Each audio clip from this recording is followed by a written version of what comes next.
विश्वनाथ भगवान की, महाकालेश्वर भगवान की, ओंकारेश्वर भगवान की, कुबेरेश्वर महादेव की। हर हर महादेव, हर हर महादेव, हर हर महादेव।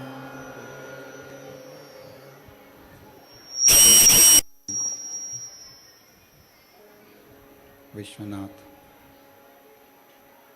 ओगड़दानी, त्रिकालदर्शी, कैलाशी, अविनाशी भगवान शिव, जिनकी पुनीत पावन पवित्र शिव महापुराण की कथा भगवान शिव की कृपा से, भगवान शंकर की करुणा से, उनकी उदारता से श्रावण के इस पवित्र अवसर पर, श्रावण मास में भगवान शिव के 12 ज्योतिर्लिंग के मध्य में विराजमान कंकर शंकर की यह पवित्र धरा, कुबेरेश्वर महादेव की यह भूमि, जहाँ आप और हम भगवान शिव की पवित्र पावन 5 दिवसीय शिव महापुराण की कथा ऑनलाइन श्रवण कर रहे हैं। कथा के मुख्य यजमान श्री दिनेश गणपति जी काबरा परिवार, एरंडोल, महाराष्ट्र, श्रीमती कला जी गुप्ता, भोपाल से। एक बार दोनों यजमान के लिए जोरदार ताली बजाकर स्वागत अभिनंदन, जिन्होंने इस पवित्र पावन शिव महापुराण की कथा को दिव्यता और भव्यता के साथ में आयोजित किया एवं संपूर्ण विश्व में इस पवित्र कथा का लाभ लेने का सौभाग्य सभी को प्राप्त हुआ।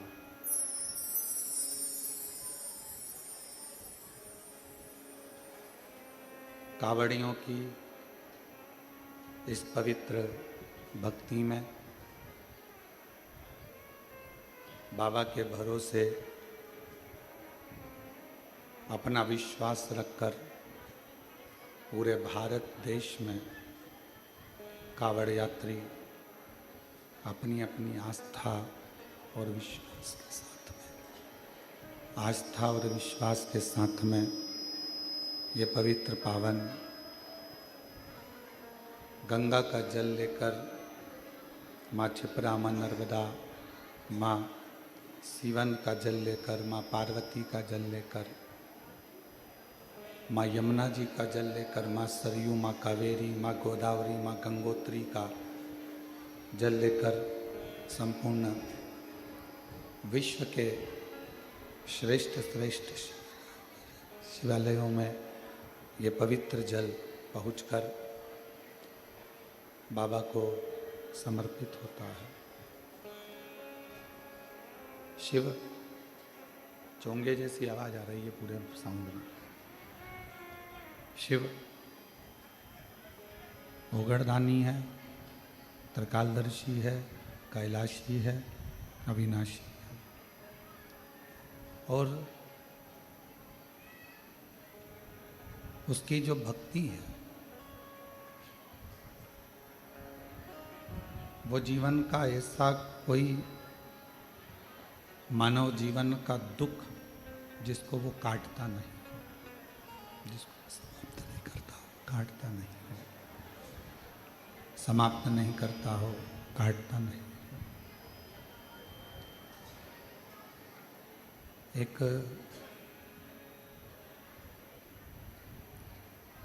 विश्वास, एक विश्वास का बल, एक विश्वास का बल जब प्रबल, विश्वास की दृढ़ता क्या है? शिव शिव शिव शिव शिव, शंभु शंभु शंभु, एक विश्वास का बल, शंभु शंभु शंभु शंभु शंभु शंभु शंभु शंभु शंभु शंभु,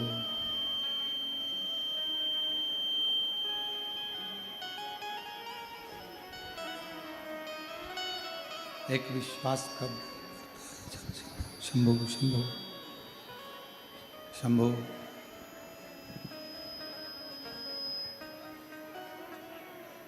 शिव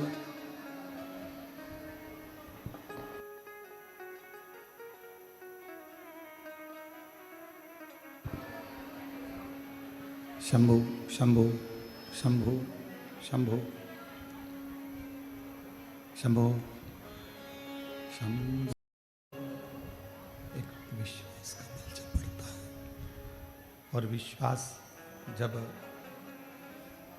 प्रबल होता है, उस प्रबलता में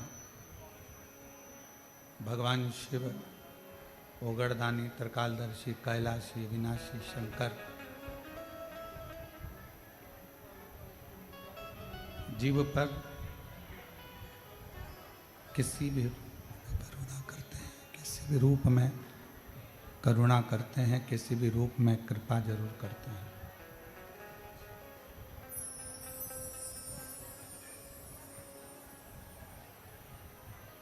लिंग पुराण में एक बात मिलती है और बड़ा सुंदर एक भाव लिंग पुराण के अंतर्गत आता है कि जब एक कावड़िया भगवान का पवित्र जल लेकर उस जल को भरकर साथ में लेकर जब चलता है और धीरे धीरे जब वो मंजिल तक पहुंचता है, जितने जितने कदम मंदिर तक, उसकी मंजिल तक पहुंचने के होते हैं, उतना उतना कष्ट उसके शरीर में और बढ़ता चले जाता, थकान और बढ़ती चली जाती,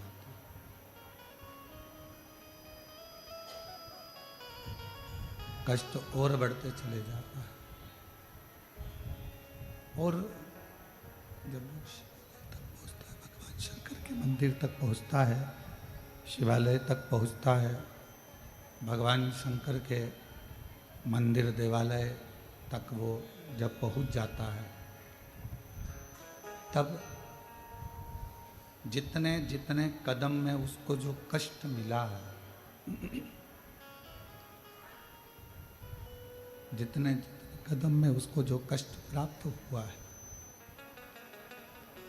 वो सारा कष्ट मंदिर में, शिवालय में, देवालय में, तीर्थ में पहुंचकर शिव उसके सारे कष्टों को उसी क्षण हर लेते हैं और उसको दुख से मुक्त करते हैं।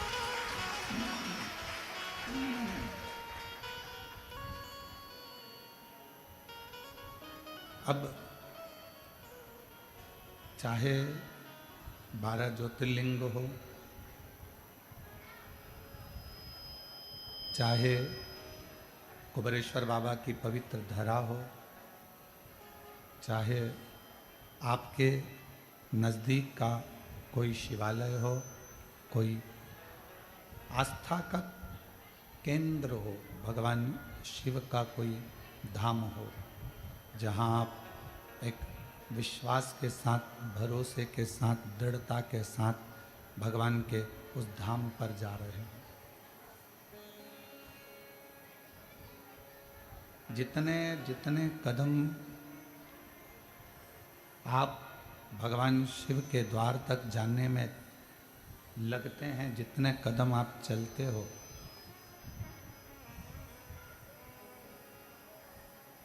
जितना जितना आप कदम बढ़ाते चलते हो, उतना उतना शिव आपके करीब में आता चले जाते हैं। भगवान शंकर आपके नज़दीक में आते चले जाते हैं।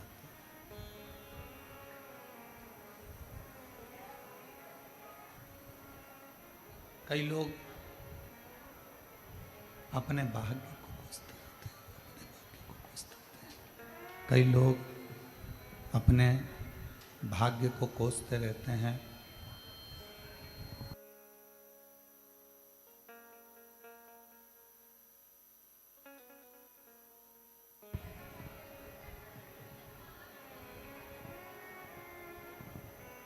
कई लोग अपने भाग्य को कोसते रहते हैं और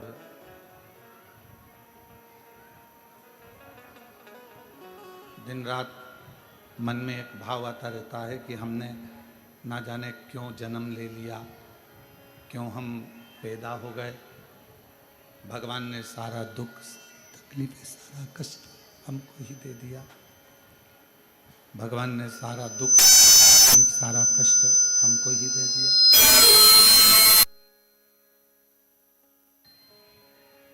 भीतर से शंभु शरण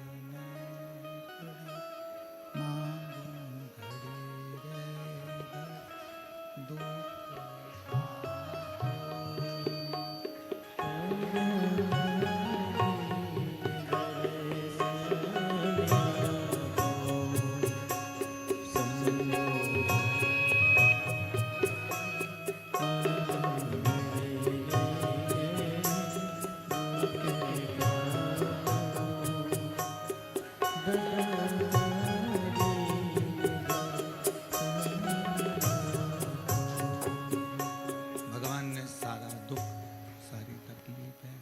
कष्ट क्या हमको ही दे दिया।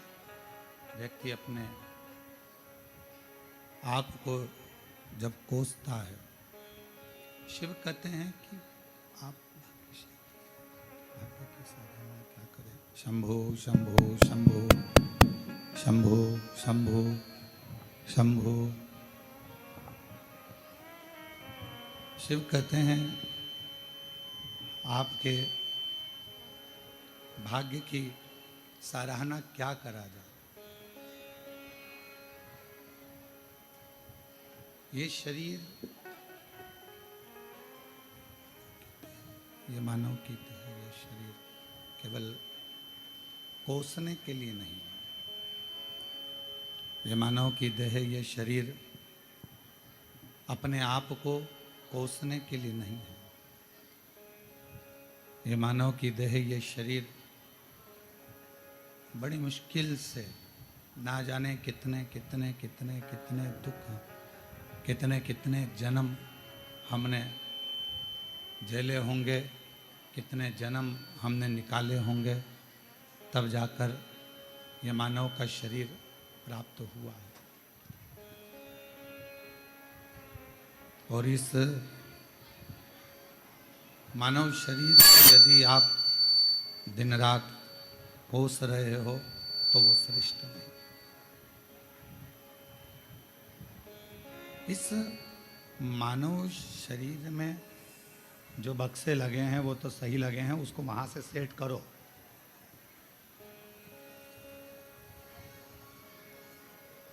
इस मानव शरीर में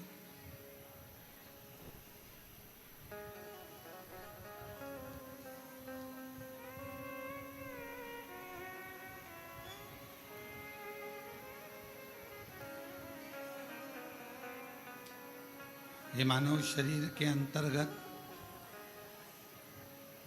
एक परमात्मा की ज्योति इस शरीर के अंदर रहती है और वो परमात्मा की वसरेंद्र परमात्मा की ज्योति ही। आवाज आ रही है पीछे? नहीं आ रही। एक परमात्मा की ज्योति ही हमें परमात्मा से मिलाने का कार्य करती है। और शंभु शरण घड़ी दुख दया दर्शन आखो शंभु शरण मांगो घड़ी रे दुख काटो दया।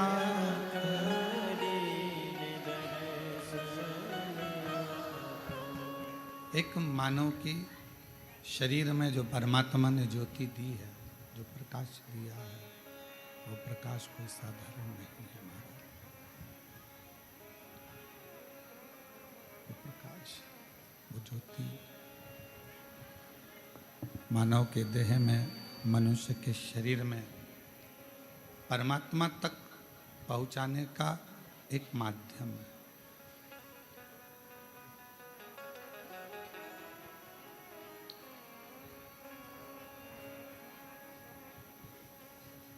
जब आप किसी ज्योतिर्लिंग में, भगवान के ज्योतिर्लिंग का दर्शन करने के लिए पहुंचते हो,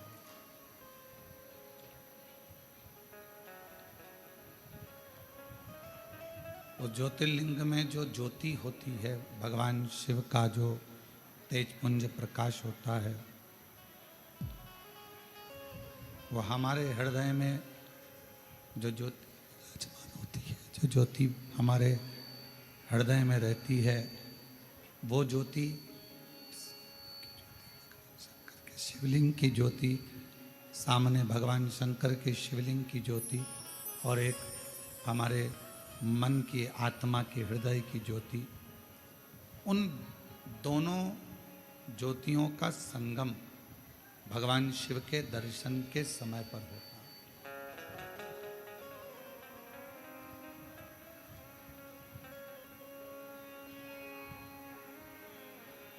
और उन ज्योतियों का आदान प्रदान भी होता है।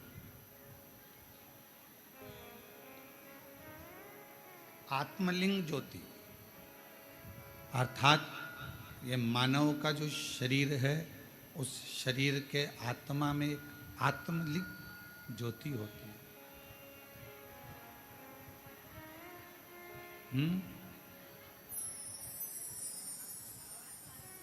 एक आत्मलिंग ज्योति होती है।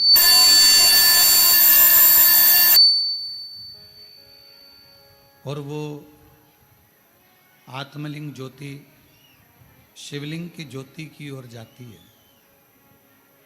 और भगवान शंकर के शिवलिंग में जो ज्योति होती है वो आत्मलिंग ज्योति की ओर जाती है।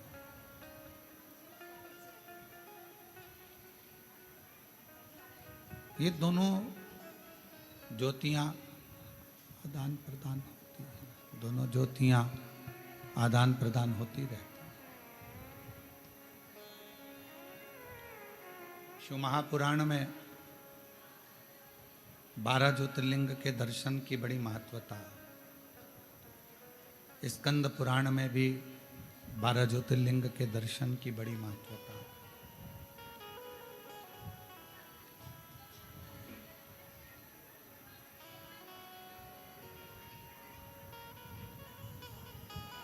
लिंग पुराण में भी 12 ज्योतिर्लिंग के दर्शन की महत्वता है। उन ज्योतिर्लिंग में पहुंचना और भगवान शंकर के उन ज्योतिर्लिंगों का दर्शन कर कर आत्म ज्योतिर्लिंग, आत्मलिंग और उसका प्रकाश और जो सामने शिवलिंग है, ज्योतिर्लिंग है, उसका प्रकाश।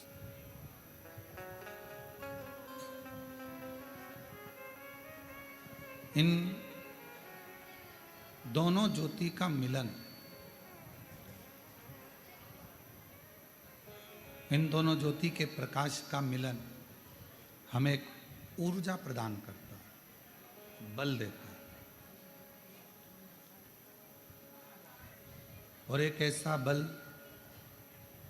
जिसके बल से ही हम संपूर्ण जगत का, संपूर्ण विश्व का कोई अच्छा कार्य कर पाते हैं।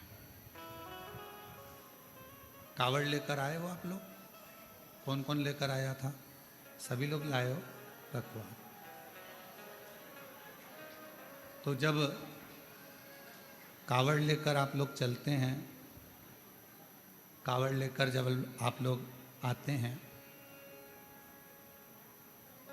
आप अपने घर में तो इतना चलते नहीं हो। चल पाते हो क्या? नहीं। इतना भूखे भी नहीं रह पाते हो। बार बार पानी भी पीना होता है, बैठना भी होता है, कार्य भी करना होता है, पर पाँव में छाले पड़ रहे हैं, एड़ियाँ दुख रही है, पाँव पूरा नस नस तड़प रही है, और तो भी आपके मन को, आपकी आत्मा को कोई बल दे रहा है। और उस आत्मा को, आपके मन को कोई बल प्रदान कर रहा है कि अभी और चलना है, और चलना। और बारंबार अगर कोई बल इस मन को, इस आत्मा को, इस चित्त को दे रहा है, तो समझ लेना पाँव दुख रहे हैं, बैठने का मन कर रहा है, पर भीतर से एक बल और मिल रहा है कि बस थोड़ा और बचा है, चलते चलो। जो बल दे रहा है वही शिवलिंग के तेज का बल, वही बल भगवान शंकर के तेज पुंज का, ज्योति का बल, वही बल। और वो बल केवल तुम्हें कावड़ की यात्रा के लिए ही नहीं मिलता है। शंकर भगवान के मंदिर में जो रोज प्रतिदिन भगवान शिव जी को जल समर्पित करते हैं, जो भगवान शिव के मंदिर में रोज भगवान शंकर की आराधना करने के हैं, जो रोज भगवान शिव की अविरल भक्ति में डूबते हैं, जो रोज भगवान शंकर का अविरल भजन धारण करते हैं, उनको शिव एक आत्म बल प्रदान करते हैं। 5 वृक्ष ऐसे बताए हैं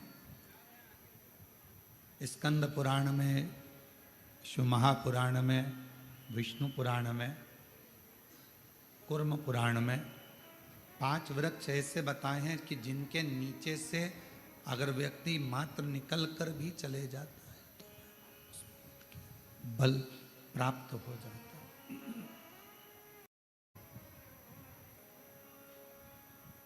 लिंग पुराण को, कूर्म पुराण को अवश्य पढ़ें।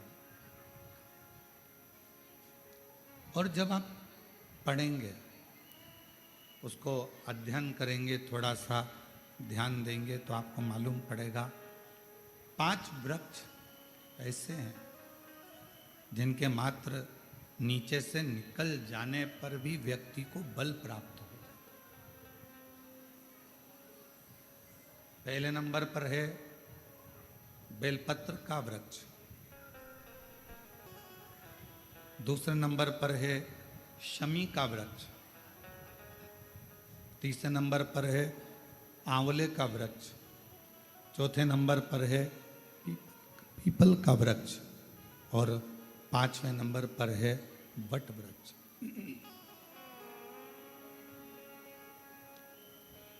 ये 5 वृक्ष, इन वृक्षों की मात्र छांव, इन वृक्षों की मात्र छाया हमको बल प्रदान करती है, हमें एक अलग से एनर्जी देती है, हमको अलग से बल देती है, अलग से एनर्जी देती है, अलग से बल प्रदान करती है। और इन वृक्षों के नीचे अगर मान लो कोई 5 minute, 7 minute, 10 minute, 15 minute, 20 minute कोई बैठ गया और वहाँ बैठकर भगवान शंकर के पंचाक्षर मंत्र का नमः शिवाय, षडाक्षर मंत्र का ओम नमः शिवाय या श्री शिवाय नमस्तुभ्यम का जाप या द्वादशाक्षर मंत्र ओम नमो भगवते वासुदेवाय का जप, राम नाम, कृष्ण नाम, शिव नाम का जप यदि कोई मन से इन वृक्षों की वृक्षों की छांव में बैठकर यदि करता है तो उसको उसका फल अवश्य प्राप्त होता है, उसका फल उसे अवश्य मिलता है।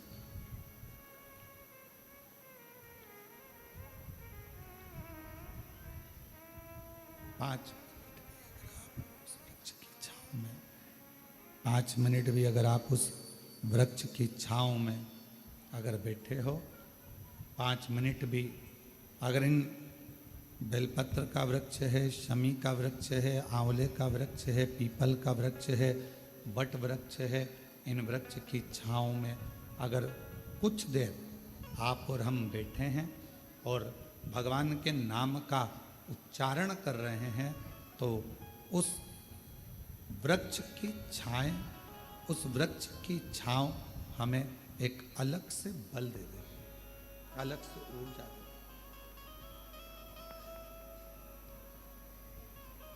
और मेरी जीजियों, मेरे जीजाओं, मेरी बेटियों, बेटाओं, मेरी माताओं, मेरे भाई, मेरी बहनों, एक निवेदन करेंगे कि कभी यदि बहुत ज़्यादा रोग शरीर में अगर ग्रसित हो गया और रोग छूट नहीं रहा तो शमी के वृक्ष के नीचे बैठकर या तो भगवान शिव का नाम या भगवान श्री गणेश जी महाराज का नाम, जैसा तुम जप सकते हो, जैसा तुम बोल सकते हो, जैसा तुम भज सकते हो, वैसा भजो, वैसा करो, जैसा तुमसे बन जाए। शंभु शंभु शरणे मां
शिव की कथा, भगवान शंकर का चरित्र कह रहा है,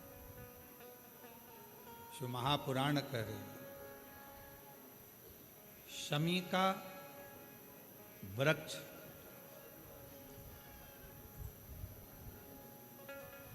हमारे शरीर में जो रोग होता है, उस रोग के जितने भी तत्व होते हैं उनको शमी का वृक्ष खींचता।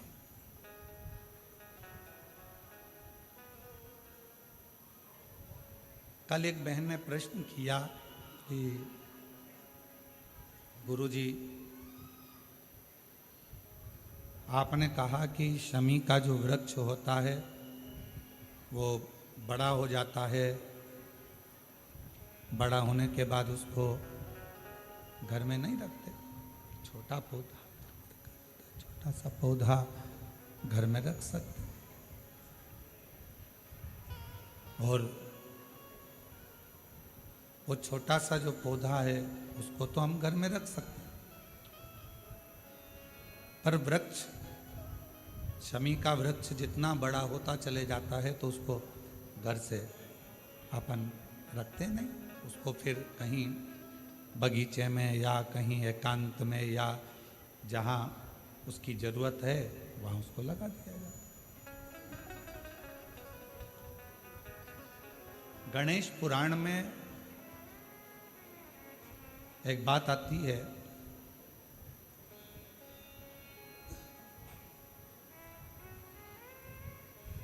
कि शमी का जो वृक्ष होता है वो रोग को खींच लेता, बीमारी को खींचता, तकलीफों को खींचता, दुख को खींचता, शरीर के रोगों को वो खींच लेता। तो शिव महापुराण की कथा में और गणेश पुराण की कथा से एक बात सीखने को मिलती है कि पौधा छोटा रहेगा तो आप उसका पूजन भी कर सकोगे, पत्ते भी ले सकोगे, शिवजी पे भी समर्पित कर सकोगे, और घर के अंदर यदि कोई तकलीफ में है, कष्ट में है, तो उसके दुख को भी वो खींच ले, उसके कष्ट को भी वो खींच ले, उसके कष्ट को, उसके दुख को खींच लेता है, उसके कष्ट को, उसके दुख को वो खींच लेता है। पर जैसे ही शमी का पौधा बड़ा हुआ, शमी का वृक्ष बड़ा हुआ, और उस वृक्ष के इर्द गिर्द से अगर कोई निकल कर जा रहा है, शमी के उस वृक्ष के आसपास से, इर्द गिर्द से अगर कोई निकल कर जा रहा है, तो उसके भी रोग को वो खींचता, उसके भी रोग को वो खींचता। तो हमारे यहाँ सनातन धर्म में सर्व जगत के हित की बात कही जाती है कि शमी का जब पौधा बड़ा हो जाए, शमी का वृक्ष जब बड़ा हो जाए, शमी का पौधा जब बड़ा हो गया तो उसे कहीं अच्छी जगह पर लगा दिया जाए, जिससे सर्व जगत के दुखों को वो खींचता रहे, सबके रोगों को वो खींचता रहे, समाप्त करता रहे, सबके रोगों को वो खींचता रहे, समाप्त करता रहे, सर्व जगत के हित। छोटा है पौधा अपने नजदीक। शिव महापुराण में 5 वृक्षों का जो वर्णन किया गया, पहले नंबर पर है बेलपत्र का वृक्ष, दूसरे नंबर पर है शमी का वृक्ष, तीसरे नंबर पर है आंवले का वृक्ष, चौथे नंबर पर है पीपल का वृक्ष, और 5वें नंबर पर है वट वृक्ष। ये हमको बल देते हैं और हमें जो बल प्रदान करते हैं, हमें जो एनर्जी देते हैं, हमारे दुखों को ये नष्ट करते हैं, हमको एक अलग से बल इन पौधों से, इन वृक्षों से प्राप्त होता है, हमें प्राप्त होता है। और वो जो बल है, और हमको जो बल मिलता है इन वृक्षों के नीचे बैठकर, इन वृक्षों के नीचे भगवान का भजन कर कर, स्मरण कर कर, कीर्तन कर कर, मंत्र जाप कर कर, नाम जाप कर कर, वो बल एक अलग ही बल है, वो बल एक अलग। और शंभु शरणे मांगू घड़ी रे घड़ी दुख काटो दया करीने दर्शन आपो शंभु शरणे मांगू घड़ी रे दुख काटो दया करीने दर्शन आपो शंभु शरणे पड़ी मांगू घड़ी रे घड़ी दुख काटो दया करीने दर्शन आपो शंभु शरणे पड़ी मांगू घड़ी रे घड़ी दुख काटो दया करीने दर्शन आपो शंभु शरणे पड़ी मांगू घड़ी रे घड़ी दुख काटो दया करीने दर्शन आपो। तो शमी का जो पौधा है वो हमको एक एनर्जी, एक बल देता है। और उस पौधे के नीचे थोड़ा प्रेशर बढ़ा दो। उस पौधे के नीचे जब हम बैठते हैं, भगवत भजन करते हैं, नाम जाप करते हैं, स्मरण करते हैं, तो उसका फल हमको अधिकता में प्राप्त होता है। अधिकता।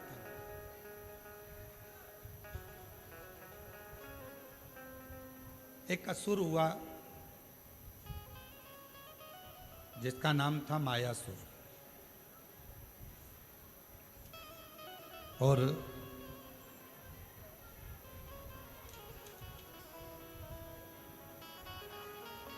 वो बड़ा प्रबल था।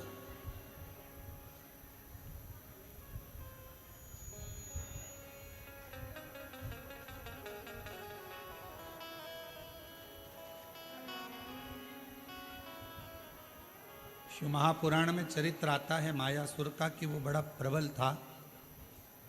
इतना इतना बल उसके अंदर था। भगवान नारायण ने स्वयं ब्रह्मा जी से पूछा, क्या इसको बल तुमने दिया?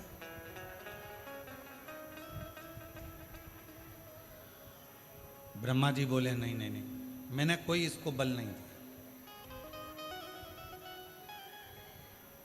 फिर को इसको बल भगवान विष्णु जी ने भगवान ब्रह्मा जी ने भगवान विष्णु जी से पूछा, क्या आपने बल दिया इसको? नहीं नहीं, मैंने बल नहीं। बात पहुंच गई भगवान शंकर जी के पास में, और शिव जी से जाकर पूछा, क्या आपने इसको बल दिया? शिव जी बोले, नहीं। इंद्रदेव के पास बात पहुंची, 33 कोटि देवताओं के पास बात पहुंची, क्या इसको बल आपने दिया? नहीं। फिर मायासुर के पास में इतना बल कैसे आ गया?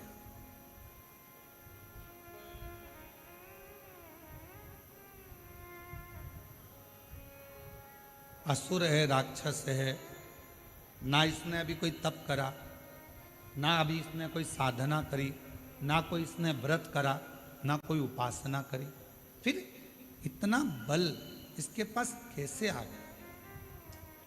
इतना बल इसको कैसे प्राप्त हो गया? तब सारे देवता आश्चर्य में पड़ गए कि इसके अंदर इतनी एनर्जी, इतना बल इसके अंदर कहां से आ सकता? आया कहां से?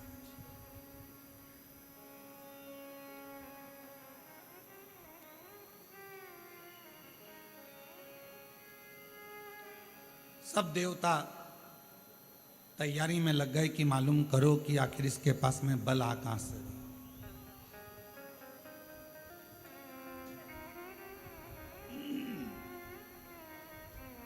इसके पास में इतना बल कहां से प्राप्त होगा?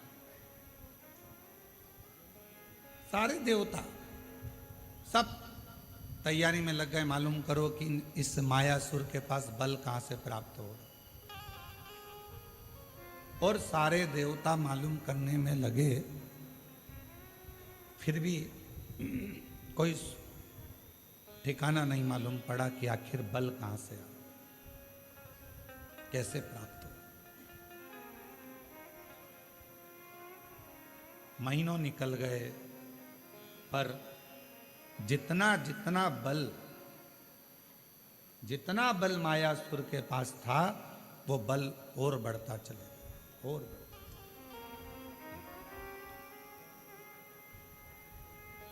फिर भगवान ब्रह्मा जी स्वयं भगवान विष्णु जी के पास में गए और जाकर पूछा कि बताओ इसके पास में इतना बल कैसे आ गया।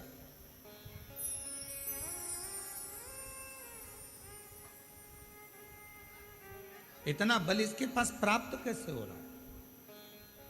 2 महीना फिर निकले तो फिर बल बहुत बढ़ गया।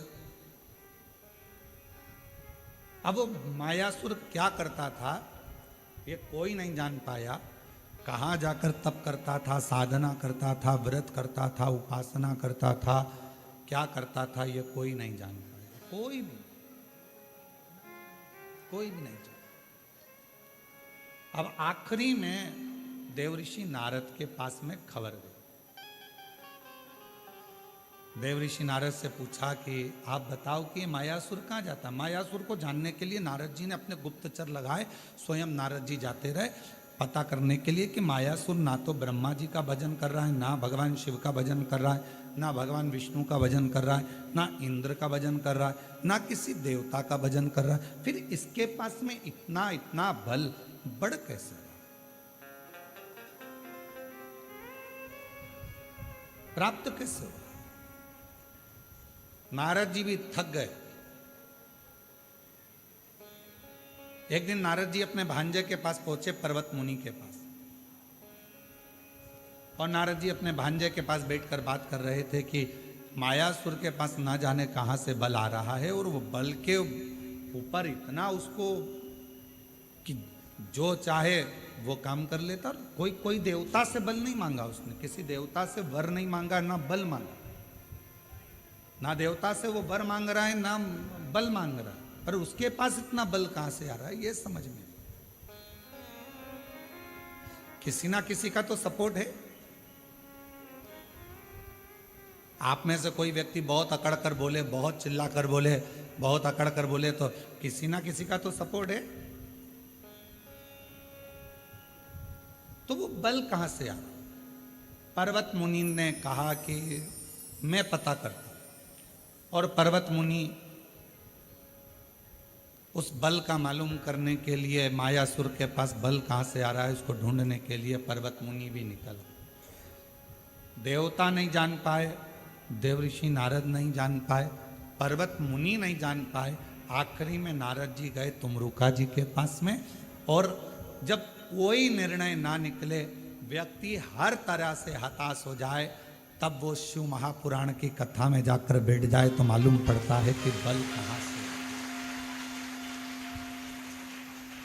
शिव महापुराण की कथा आपको मार्ग भी बता देती है, शिव महापुराण की कथा ये भी बता देती है कि बल कहां से आ रहा है, और शिव महापुराण की कथा ये भी बता देती है कि बल कहां से प्राप्त करना। आज शिवरात्रि है, पूरा विश्व तैयारी में लगा है। शाम को 7 बजे से 8 बजे तक ऑनलाइन भगवान शंकर के अभिषेक की, शिव जी को अभिषेक करने।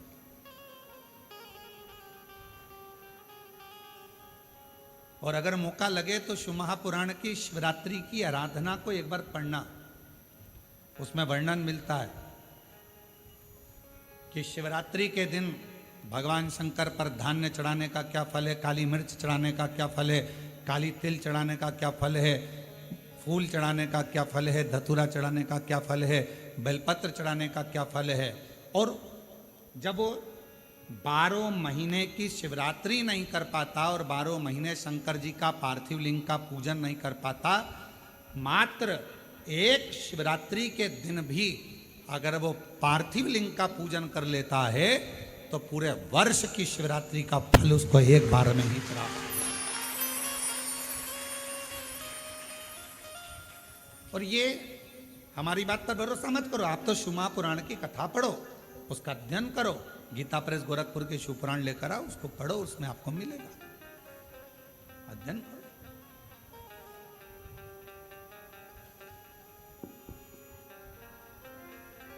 और जितने पार्थिव शिवलिंग का निर्माण करने वाले हैं, काबरा जी हम हमेशा कहते हैं अपनी बात में, जितने ने पार्थिव लिंग का निर्माण करा है, सावन के शिवरात्रि के दिन ऑनलाइन बैठकर अपने अपने घरों में परिवार के साथ मिलकर जिन्होंने पार्थिव लिंग का निर्माण करा, यह हमारा विश्वास कहता है, जब से आपने पार्थिव लिंग का निर्माण करना प्रारंभ करा होगा सावन की शिवरात्रि का, तब से आपको किसी के आगे हाथ फैलाने की जरूरत नहीं पड़ी होगी, बाबा ने खुद। आप जितने साल से कर रहे हो, आप अगर 2 साल से कर रहे हो तो 2 साल से अंदाजा लगा कर देखो, आपको किसी के आगे हाथ नहीं फैलाना पड़ा होगा। पहले का समय निकाल कर देखना, थोड़ा सा तकलीफ आई, पैसा नहीं है, धन नहीं है। आज का समय कहीं से भी भगवान तुम्हारी व्यवस्था करेगा, पर तुम्हारे घर में धन की कमी कहीं से नहीं आने देगा, अगर आपने सावन की शिवरात्रि का पार्थिव लिंग पूजन करा है तो। पार्थिव लिंग पूजन अगर सावन की शिवरात्रि का कर लिया तो तुम्हारा घर तुम्हारा नहीं रहता, शंकर भगवान का निजी घर बन जाता है और शिव जी उस घर को संभाले। अपने अपने घर में शाम को 7 बजे से 8 बजे तक आज आप और हम इसी कुबरेश्वर बाबा की भूमि से ऑनलाइन पूरा विश्व पूजन करें, पूरा विश्व। और अपने अपने घर के लोगों को कहो, पतियों से, परिवार से, एक दिन दुकान भी थोड़ा जल्दी से मंगल कर दो, थोड़ा दुकान 6:30 पे बंद कर कर मंगल कर कर आओ। आज दोनों बैठकर तुम साल भर भले दुकान 10 बजे रात्रि तक खोलो, पर एक दिन सावन की शिवरात्रि के दिन दोनों जोड़े से बैठेंगे, परिवार के साथ बैठेंगे, शिव जी को निमंत्रण देंगे अपने घर में। बाबा 365 दिन में से केवल एक दिन आप सावन की शिवरात्रि का मेरे साथ बैठकर शंकर जी का पूजन करो।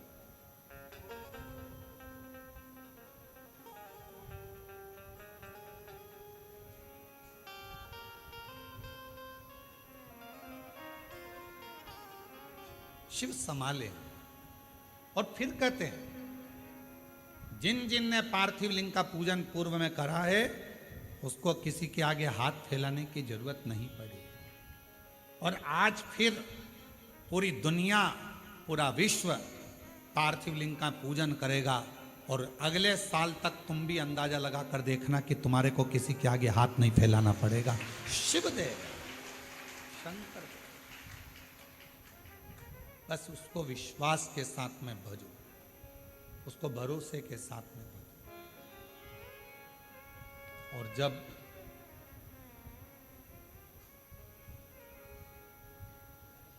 हम भरोसे के साथ शिव जी को भजते हैं तो हमारा बाबा भोलेनाथ हमारी झोली खुशियों से जरूर भरता। और तुम आना भोले बाबा मेरे मकान में, तेरा डमरू डम डम बाजे सारे जहान में। आज बाबा से कहना, तुम आज मेरे घर में रहना, मेरे घर में जितना दुख है, तकलीफ है, कष्ट है, बीमारी है, जो जो परेशानी है, आज मैं जब पार्थिव लिंग का पूजन करूं, पार्थिव लिंग का निर्माण करूं और ऑनलाइन साथ में बैठकर भगवान की भक्ति करूं, भगवान का भजन करूं, भले मोबाइल को चालू कर कर, टीवी को चालू कर कर, वॉल्यूम तेज, आज टीवी की आवाज इतनी तेज कर दो कि आसपास के मोहल्ले में भी तुम्हारे घर की आवाज जाए। बाहर से भी कोई निकल रहा हो तो उसके कानों में शंकर के मंत्र पहुंचे और शिव उस पर कृपा। बैठो, घर का माहौल ऐसा कर दो कि आज ऐसा लग रहा है कि हमारे घर में कोई आ रहा है। इतनी प्रसन्नता, इतनी खुशी, इतना आनंद कि आज मेरा भोले बाबा सावन के महीने में हर रोज शिवजी नंदी पर बैठकर प्रदोष काल में शाम के समय भ्रमण पर निकलते हैं। केवल शिवरात्रि का दिन, सावन की शिवरात्रि का दिन एक ऐसा होता है जिस दिन मेरे भोले बाबा के साथ श्री गणेश जी रिद्धि सिद्धि अमोद प्रमोद शुभ लाभ कार्तिकेय स्वयं जया विषहरा शामली बारी दौतली देव अशोक सुंदरी 33 कोटि देवता आज सावन की शिवरात्रि के दिन भगवान शंकर अकेले नहीं 33 कोटि देवता के साथ जिसके घर में पार्थिव पूजन होती है उसके घर में प्रवेश करते हैं। आज वो दिन है, आज वो दिन है और उस दिन का दुनिया इंतजार करती है। कोई ये ना सोचे कि हम भगवान शंकर को नहीं मानते, आज मानो। कभी कभी ये रोग अगर बेकार हो जाता है तो अपना डॉक्टर छोड़कर दूसरे डॉक्टर के पास भी जाना पड़ जाता है। कोई जरूरी नहीं है कि फैमिली डॉक्टर से ही इलाज होगा, कभी कभी दूसरे डॉक्टर के पास भी जाना पड़ता है। कोई कहते हैं हाँ हम हमारे यहाँ करेंगे पूजन, लोग हंसेंगे, क्या कहेंगे, आग लगे बस्ती में ठंडो मस्ती। तो कोई कुछ भी बोले, घर अपना, परिवार अपना, पूजन अपन कर रहे हैं, कष्ट अपना है। अगर आपका दुख आपका है तो क्या पड़ोसी दुख हरने के लिए आ रहा है क्या? पड़ोसी तकलीफ हरने के लिए आ रहा है क्या? पड़ोसी 5-10 लाख रुपए देने के लिए आ रहा है क्या? नहीं। जब पड़ोसी दुख हरने नहीं आ रहा, पैसे देने नहीं आ रहा, तो पड़ोसी से क्या डरना? अपना दुख अपना बाबा काटेगा। आज शिव जी को मेरे घर आना ही पड़ेगा। ये बल कहां से मिल रहा है? ये बहुत बड़ा प्रश्न पूरे देवताओं में छाया हुआ था कि मायासुर के पास इतना बल कहां से आ रहा।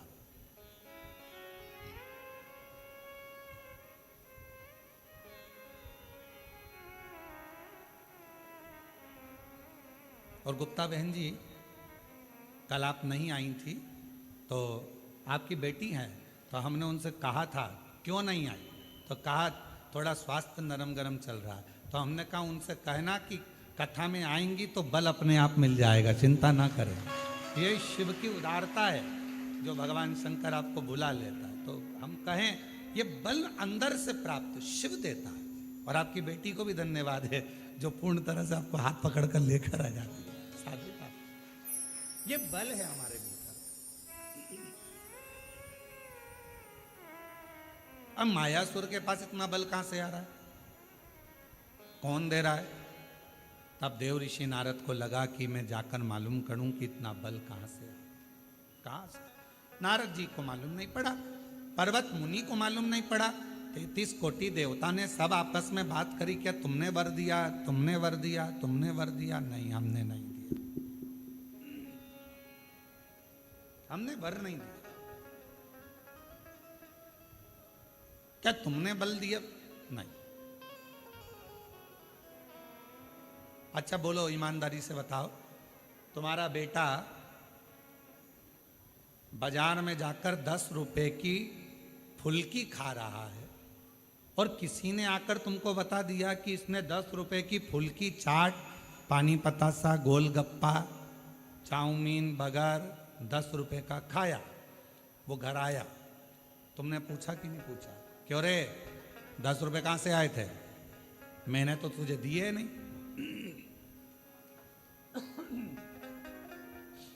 मैंने तो तुझे पैसे दिए।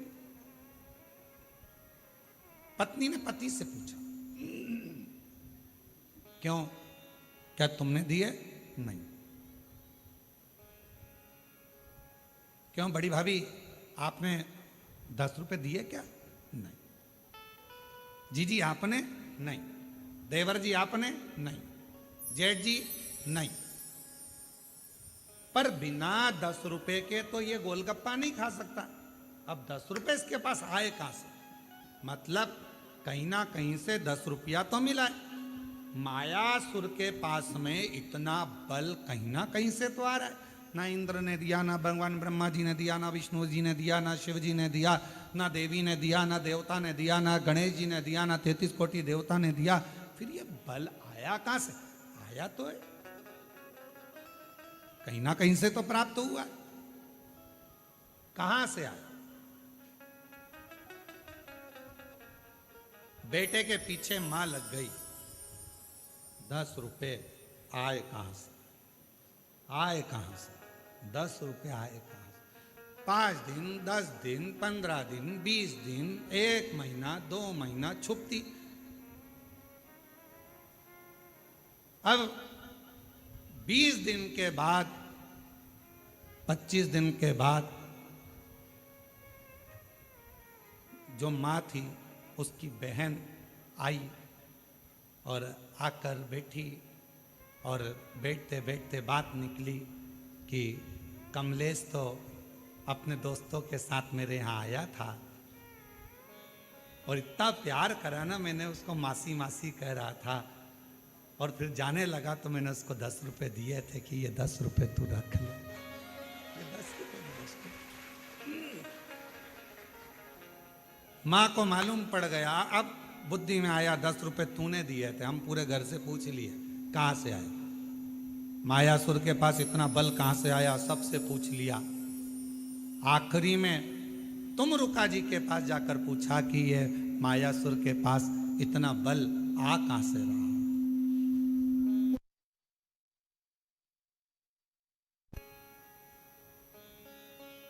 ये मायासुर के पास इतना बल आ कहां से? तब तुमरुका जी ने कहा, अगर कोई देवता बल नहीं दे रहा, कोई देवता कुछ प्रदान नहीं कर रहा, कोई देवता बल नहीं दे रहा, कोई देवता कुछ प्रदान नहीं कर रहा, कोई देवता यदि कुछ दे नहीं रहा, तो इतना बल कहां से आ रहा है? तुमरुका जी ने कहा, जरूर या तो ये मायासुर असुर है, राक्षस है, ये फूल वाले पेड़ के पास तो जाएगा नहीं, ये जाएगा कांटे वाले पेड़ के पास। तो या तो ये शमी के वृक्ष के नीचे बैठ गया, या फिर ये बेलपत्र के वृक्ष के नीचे बैठ गया। पीपल के वृक्ष के नीचे बैठेगा नहीं, क्योंकि इसको मालूम है कि देवताओं का वृक्ष है। बट वृक्ष देवताओं का है, ये तो कांटों के पास रहता, असुर प्रवृत्ति का है ना, राक्षस प्रवृत्ति का है, तो ये कांटों के करीब में रहेगा। पता करो, जरूर या तो बेलपत्र के वृक्ष के नीचे बैठता होगा या शमी के वृक्ष के नीचे बैठता होगा। अब देव ऋषि नारद ने मालूम करना प्रारंभ करा, और मालूम करते करते आखिरी में यह देखा गया कि शमी के वृक्ष का एक वन था, उस वन के नीचे मायासुर अपना एक सिंहासन लगाकर बैठता था, और उस वृक्ष के नीचे बैठा अलमस्ती में, आनंद में अपने जीवन को जी रहा था। कुछ नहीं करता, ना तप, ना साधना, ना व्रत, ना उपास, तो भी उसके पास बल आ रहा था। तुमरुका जी ने कहा, बस यही शमी वृक्ष की छांव इसको इतना बल दे रही है कि ये देवताओं से भी भिड़ने को तैयार हो जाता है। ये शमी वृक्ष की छांव, शमी वृक्ष की छांव इसको बल दे रही है, जो ये देवताओं से भी भिड़ने को तैयार हो जाए।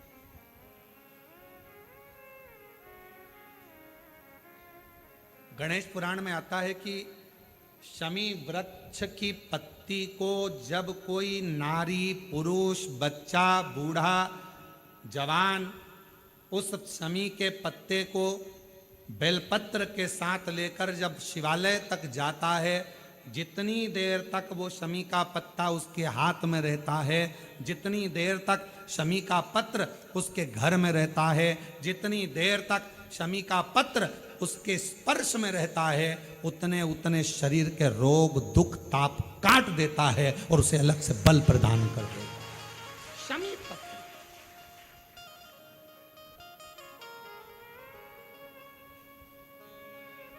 जब व्यक्ति का विल पावर डाउन होता है ना, उसको लगता है ये होगा कि नहीं होगा, होगा कि नहीं होगा, उसको 5 मिनट शमी वृक्ष के नीचे चले जाना चाहिए, 5 मिनट, इससे ज्यादा नहीं, या शमी की पत्ती को रख लेना चाहिए। पहले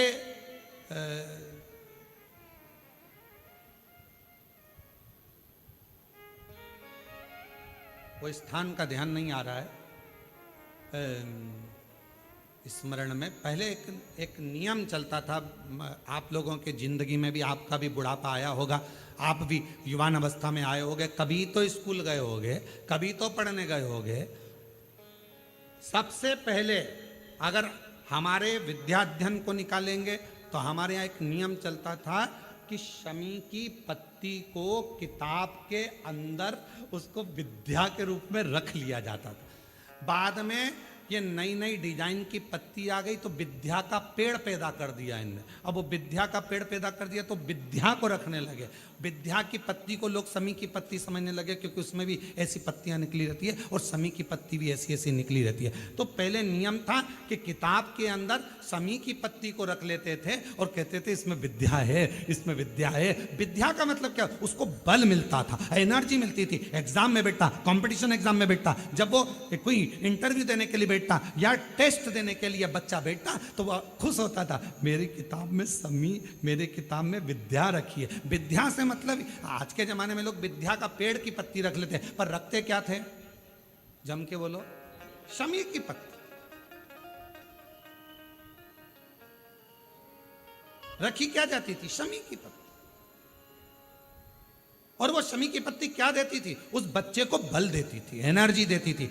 डामाडोल नहीं होगा, टेंशन मत लेना, विल पावर कमजोर नहीं होगा। पत्ती रखी है शमी की, उसके नजदीक में है, शमी बल देती है।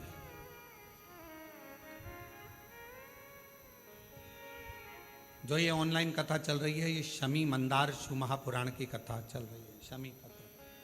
और बहुत सावधानी से इसका स्मरण करिएगा कि एक शमी के वृक्ष की पत्ती कितना बल दे, कितना बल।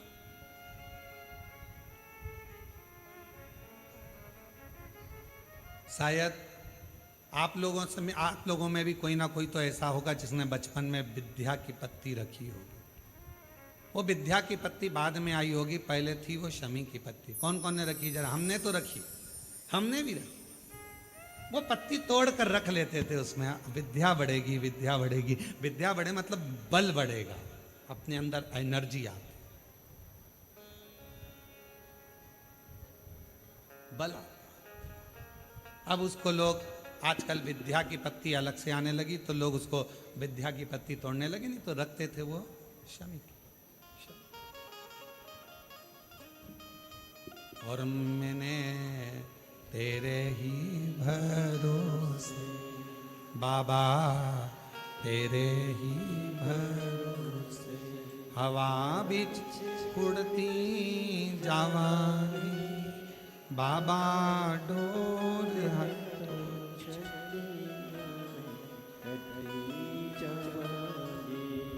भोले मैं तेरी शंभु मैं तेरी हवा बिच उड़ती जावांगी बाबा, डोर हतो चढ़ी नामे कटी।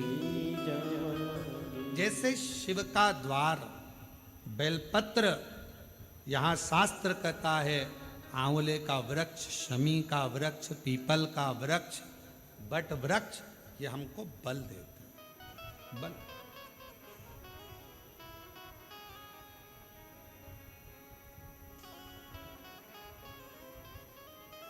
भीतर से एक एनर्जी के लिए आए हैं। शिव तत्व कहते किसको?